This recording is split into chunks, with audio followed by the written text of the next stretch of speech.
मेरे दोस्तों थोड़ी ही मेहनत लगती है एक आईएएस आईपीएस बनने में। ये आईएएस का क्वेश्चन है 2023 का। सवाल ने कहा कि 9 अंकों वाली एक संख्या का प्रत्येक अंक 1 है।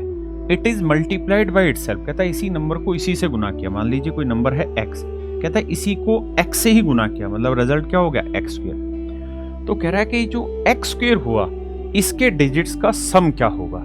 तो पहले एक छोटा कॉन्सेप्ट सीखो। कॉन्सेप्ट ये कहता है कि अगर आप 11 का वर्ग करेंगे तो 121 आएगा, और इसके अंकों का योग करेंगे तो 1 और 2 3 और 1 4 यानी 2 का वर्ग आएगा। अगर मेरे बच्चे 111 का वर्ग करेंगे तो ये आएगा 1 2 3, क्योंकि 3 बार था 2 1, और इसके अंकों का योग 3 का वर्ग होगा। 1 और 2 3 3 6 2 8 और 1 9।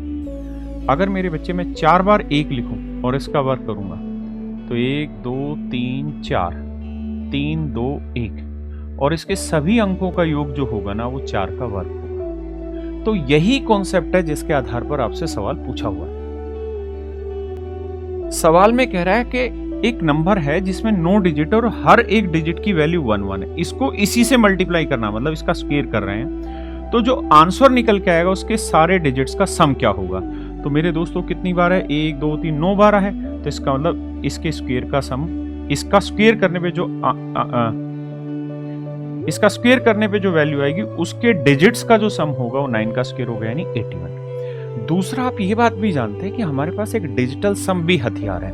हम ये जान रहे हैं कि अगर कोई डिजिट 9 बार रिपीट हो रहा है तो इसका मतलब इसका डिजिटल सम आया 0, और मैं इसका वर्ग करूंगा तो वर्ग का भी डिजिटल सम 0 आएगा। यहां देखें 6 4 10 1 आया डिजिटल सम, इसका 8 आया डिजिटल सम, ये 8 और 1 9 तो 0 हो गया, और इसका 1। जबकि मुझे डिजिटल सम चाहिए 0, तो केवल और केवल एक ही ऑप्शन।